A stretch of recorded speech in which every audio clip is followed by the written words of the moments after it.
Bonjour et bienvenue dans mon journal de lecture. Aujourd'hui, retour à la bande dessinée avec L'étoile du désert de Desberg et Marini.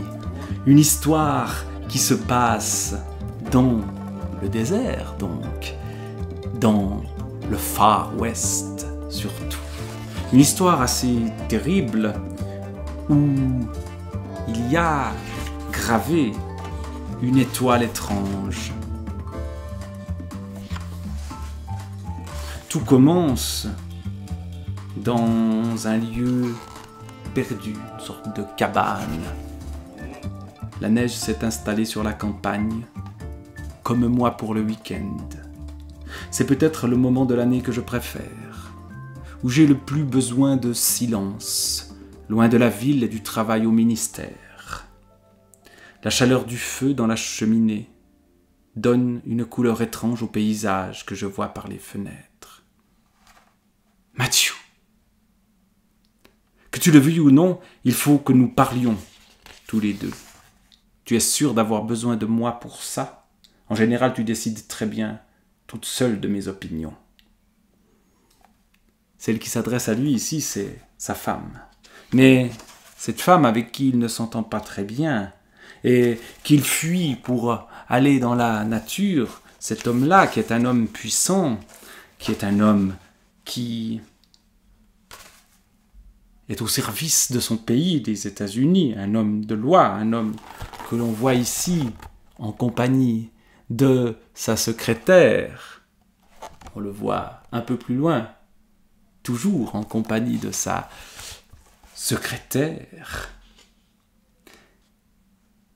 Un homme qui pourtant va vivre un drame épouvantable. Un homme étrange va entrer dans sa maison et va violer sa fille et tuer sa femme. Et surtout, une marque va être dessinée sur le corps de la fille. L'étoile. L'étoile du désert. Et la suite nous raconte la vengeance de cet homme. Cet homme, Matthew, qui va partir vers l'ouest à la recherche de cette étoile. Et visiblement, cette étoile fait peur. Et l'histoire continue dans un deuxième volume où on entre dans les territoires indiens et dans des territoires de violence et où on prostitue les femmes indiennes, un monde terrible, un monde où la violence règne, et Matthew ne sera pas épargné par cette violence. Et puis après ces deux premiers volumes, où l'on cherche ce que c'est que l'étoile du désert, on a un tome 3 et 4 où il ne s'agit plus du même personnage, où on entre beaucoup plus dans le monde justement des Amérindiens.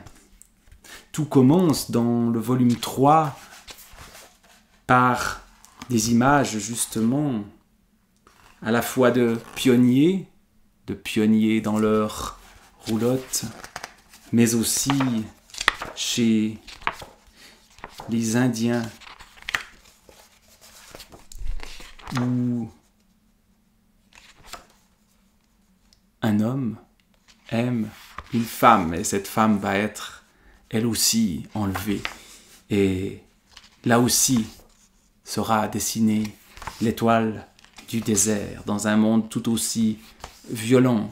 Et on nous raconte aussi cette appropriation par les Européens des terres des Indiens et les conflits qu'il y a à la fois entre Européens, entre Amérindiens et évidemment entre les deux peuples quand certains entrent sur les terres des autres. Et on retrouve toute cette mythologie de l'Ouest américain. On retrouve, la voilà, cette étoile du désert. Et cette grande violence. Mais aussi des sentiments complexes qui naissent entre les individus, entre les hommes et les femmes, dans ces lieux malfamés où on sort souvent les flingues ou les flèches du côté indien. Et toute cette mythologie de l'Amérique, du Far West, se trouve ici condensée dans une vision sombre, mais vivante, où l'on suit des humains meurtris. Et c'est ce qui rend ces bandes dessinées tout à fait